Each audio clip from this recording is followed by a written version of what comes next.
민수기 11장. 이스라엘 백성은 광야 생활이 너무 힘들다고 온갖 불평을 하기 시작했다.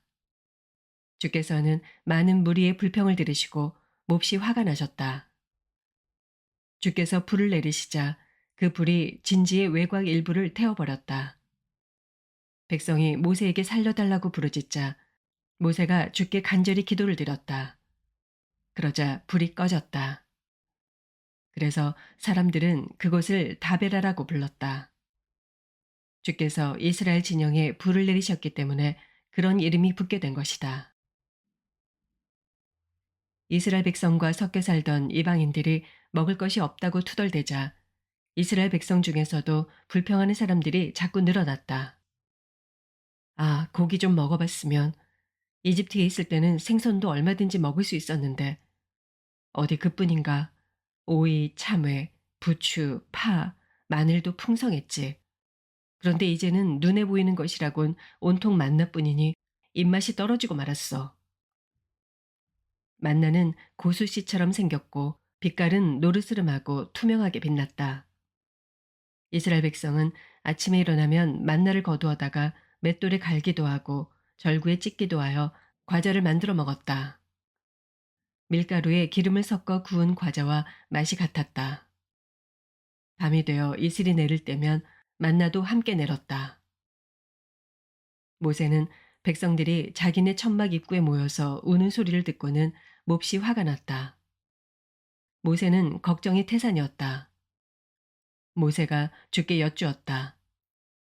주께서는 어찌하여 이 종을 이렇게 괴롭게 하십니까? 어째서 이 종을 그렇게도 밉게 보시어 이 백성을 저에게 짐지우시는 것입니까? 제가 이 백성을 전부 낳기라도 했습니까? 어째서 주께서는 저에게 유모가 아기를 챙기듯이 저들을 팔에 안고 가라고 하십니까? 어찌하여 주께서는 저에게 저들의 조상들에게 주께서 약속하신 땅으로 저들을 데려가라고 하십니까? 이 모든 백성이 먹을 고기를 도대체 어디서 구할 수 있겠습니까? 고기가 먹고 싶다고 저리도 울부짖고 있습니다. 이 백성이 제게는 너무도 힘에 부칩니다. 혼자서 이 많은 무리를 다 책임지려고 하니 아득할 따름입니다. 종에게 정령코 이렇게 하시겠다면 차라리 제 목숨을 가져가십시오. 부디 제게 은혜를 베풀어 더 이상 이런 꼴을 보지 않게 해주십시오.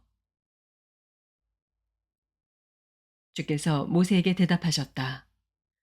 너는 이 백성 중에서 장로로 알려진 사람들 70명을 뽑아 내게 데려오너라. 너는 그들을 만남의 장막 입구로 오게 하여 그들과 함께 서라. 내가 가서 너희와 이야기를 나누리라. 나는 내게 내려주었던 영을 그들에게도 내려줄 것이다. 이제는 너 혼자 짐을 지지 않도록 그들도 백성들의 짐을 나누어지게 하겠다. 무리에게는 이렇게 일러라. 내일은 고기를 먹게 될 테니 너희는 몸을 깨끗이 하고 준비를 하고 있어라. 나는 너희가 제발 고기를 좀 먹어봤으면 차라리 이집트에서 살 때가 더 좋았어 하고 불평하는 소리를 다 들었다. 이제 주께서 너희에게 고기를 주실 것이니 너희가 고기를 먹게 될 것이다. 너희는 하루 이틀만 고기를 먹을 수 있는 것이 아니라 닷새, 열흘, 20날, 한 달 내내 냄새가 지겨울 정도로 고기 맛을 보게 해주겠다. 너희와 함께 있는 주를 너희가 거부하고 무엇 때문에 이집트에서 나왔던가 하고 그분 앞에서 울기까지 했기 때문이다. 모세가 주께 여쭈었다. 주님, 함께 움직이는 사람이 무려 60만 명이나 되는데 어떻게 그 많은 무리에게 한 달 내내 고기를 먹게 해주신단 말씀입니까? 양떼와 소떼를 모조리 잡는다고 한들 그들이 만족할 수 있겠습니까? 바다에 사는 물고기를 모조리 잡아들인다고 한들 이 사람들이 모두 다 배부를 수 있겠습니까? 주께서 모세에게 대답하셨다. 나에게는 불가능한 일이 없다는 것을 모르느냐? 내 말이 정말인지 거짓말인지 내가 곧 두 눈으로 똑똑히 보리라. 모세는 밖으로 나가 주께서 하신 말씀을 전한 뒤에 장로 70명을 불러 모아 장막 주위에 빙 둘러서게 했다. 그러자 주께서 구름 가운데서 내려오셔서 모세에게 말씀하셨다. 주께서는 모세에게 내리셨던 영을 장로 70명에게도 내려주셨다.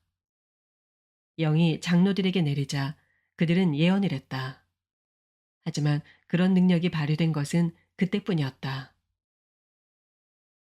장로들 중 엘닷과 메닷이라는 두 사람은 장로 명단에 있었는데도 만남의 장막 입구로 가지 않고 진영에 머물러 있었다.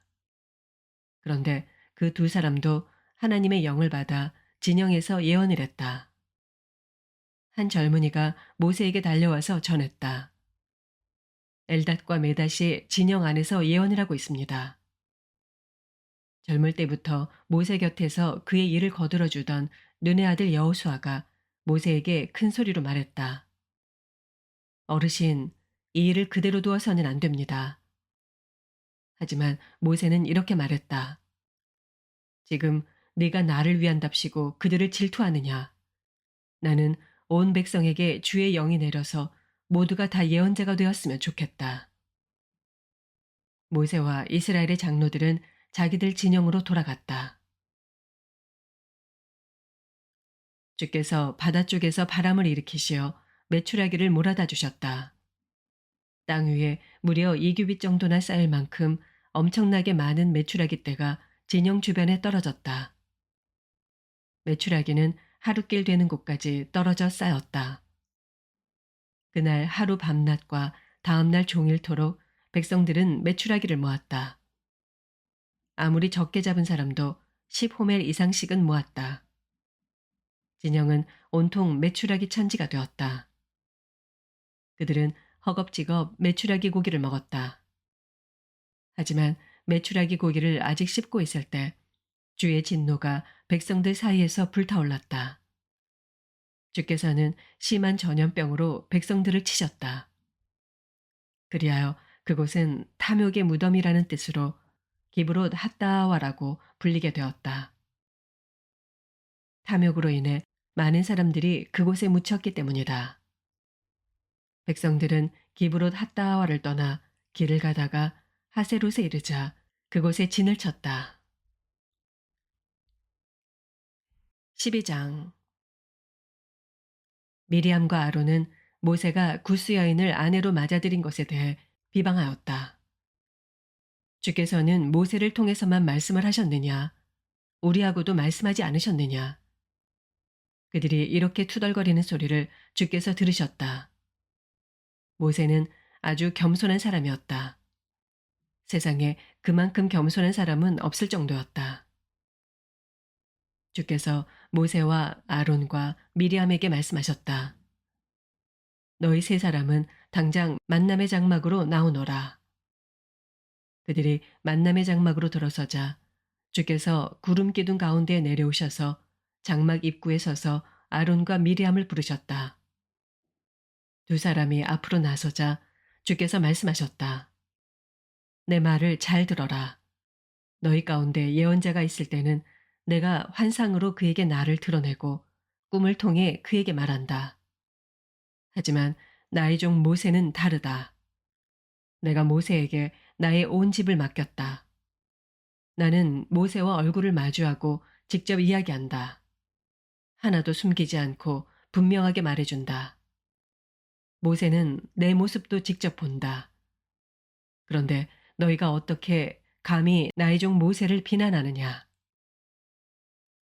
주께서는 그들에게 진노하시고 떠나셨다. 구름이 장막 위로 떠올랐을 때 미리암의 몸에는 나병이 생겨서 살갗이 눈처럼 희게 되었다. 아론은 미리암을 보고는 두려워 떨었다. 아론이 모세에게 간청했다. 우리가 정말 바보 같은 짓을 했네. 우리가 죄를 지었으니 용서해 주게. 우리 누이 미리암의 살이 반이나 썩었네. 모태에서 죽은 채로 나온 사람 같으니 제발 그냥 내버려 두지 말게. 모세가 주께 부르짖었다. 하나님, 제발 도와주십시오. 미리암을 고쳐주십시오. 주께서 모세에게 대답하셨다. 미리암의 아버지가 미리암의 얼굴에 침을 뱉었다고 해도 미리암이 이레 동안은 수치스러워하지 않겠느냐. 그러니 미리암을 이레 동안 진영 밖에 가둬두어라. 이레가 지난 뒤 진영 안으로 데리고 들어오너라. 그래서 미리암은 이레 동안 진영 밖에 갇혀 있었다. 백성들은 미리암이 다시 돌아올 때까지 이동할 수가 없었다. 미리암이 진영 안으로 돌아오자 이스라엘 백성은 하세롯을 떠나 바란 광야에 진을 쳤다. 13장. 주께서 모세에게 말씀하셨다. 가나안 땅에 몇 사람을 보내어 그곳이 어떤 곳인지 알아보고 오게 하여라. 가나안 땅은 내가 이스라엘 백성에게 주겠다고 약속한 땅이 아니냐. 각 지파별로 한 사람씩을 뽑아서 보내라. 모세는 주의 말씀대로 바란 광야에서 가나안 땅으로 사람들을 보냈다. 모두가 이스라엘 백성의 지도자들이었다. 다음은 그들의 이름이다. 르우벤 지파에서는 삭굴의 아들 삼무아, 시몬 지파에서는 호리의 아들 사밧, 유다 지파에서는 여분네 아들 갈렙, 이사갈 지파에서는 요셉의 아들 이갈, 에브라임 지파에서는 눈의 아들 호세아, 베냐민 지파에서는 라부의 아들 발데, 스불론 지파에서는 소디의 아들 갓디엘, 요셉 지파, 곧 므낫세 지파에서는 수시의 아들 갓디, 단 지파에서는 그말리의 아들 암미엘, 아셀 지파에서는 미가엘의 아들 스둘, 납달리 지파에서는 웁시의 아들 나비, 갓 지파에서는 마기의 아들 그우엘이다. 이상이 모세가 가나안 땅을 탐색하고 오라고 보낸 사람들이다. 모세는 눈의 아들 호세아의 이름을 여호수아라고 다시 지어주었다. 모세는 가나안 땅을 탐색하고 오라고 그들을 보내면서 이렇게 말했다. 너희는 북쪽으로 올라가 가나안 땅의 남부를 거쳐서 산악 지역으로 가거라. 그곳의 지형이 어떠한지 잘 살펴보고 그 땅에 사는 주민들이 강한지 약한지 주민 수가 많은지 적은지 알아보아라. 그 땅이 좋은지 나쁜지 그들이 살고 있는 곳은 어떻게 생겼는지 요새화된 성읍인지 성벽이 없는 시골 마을인지 잘 살펴보아라. 땅이 어떠한지 기름진 땅인지 메마른 땅인지 나무가 많은지 적은지도 잘 살펴보아라. 돌아올 때는 잊지 말고 그 땅에서 나는 과일을 따와야 한다. 그때는 마침 포도를 처음 수확하기 시작할 무렵이었다. 그들은 가나안 땅으로 올라가 신광야에서부터 하맛 어귀의 르홉까지 샅샅이 훑어보았다. 그들은 또 가나안 남부 지역 이곳저곳을 살펴본 후 헤브론에 이르렀다. 이집트의 수암보다 7년이나 더 빨리 지어진 헤브론에는 아낙 자손인 아이만 부족, 세세 부족, 달메 부족이 살고 있었다. 그들은 에스골 골짜기로 들어가 그곳에서 포도 한 송이가 달린 가지를 베어 두 사람이 그것을 막대기에 꿰어 어깨에 메었다. 그들은 또 석류와 무화과도 땄다. 이스라엘 사람들이 그곳에서 포도송이를 땄기 때문에 그곳은 포도송이라는 뜻으로 에스골이라 불리게 되었다. 이스라엘 12 정탐꾼들은 40일 동안 가나안 땅을 탐색하고 돌아왔다. 그들은 바란 광야 가데스에 있는 모세와 아론과 이스라엘 백성에게 돌아와 자신들이 본 것을 모인 사람들에게 이야기했다. 또 그들은 따가지고 온 포도송이와 과일을 보여주었다. 그들은 모세에게 이렇게 말했다. 우리가 가나안 땅을 두루 살펴보았는데 정말 그 땅은 젖과 꿀이 흐르는 땅이었습니다. 이것이 그곳에서 따온 과일입니다. 하지만 그 땅에 사는 사람들은 무척 강해 보였습니다. 성읍은 요새화되어 있었고 규모가 매우 컸습니다. 아낙의 자손들도 보았습니다. 남부 지역에는 아말렉 사람이, 산악 지역에는 헷 사람과 여부스 사람과 아모리 사람이 살고 있었고 가나안 사람은 바닷가와 요단강가에 살고 있었습니다. 그러자 갈렙이 모세 앞에 모인 사람들을 진정시키면서 말했다. 우리가 힘을 합하여 쳐들어가서 그 땅을 차지합시다. 우리는 그 땅을 정복할 수 있습니다. 그러자 갈렙과 함께 갔던 사람들이 나서서 말했다. 안 됩니다. 우리는 가나안 땅을 정복하기가 불가능합니다. 그들은 우리보다 강합니다. 그들은 자기들이 보고 온 땅에 대해 이스라엘 사람들 사이에 나쁜 소문을 퍼뜨렸다. 그들은 말했다. 우리가 정탐하고 온 그 땅은 주민들을 집어삼키는 땅이었소. 그곳 사람들은 모두가 거구들이었소. 우리는 그곳에서 거인족 속으로 알려진 네피림의 자손들을 보았소. 그 사람들에 비하면 우리는 메뚜기 같았소. 그 사람들에게도 우리가 메뚜기처럼 보였을 것이오.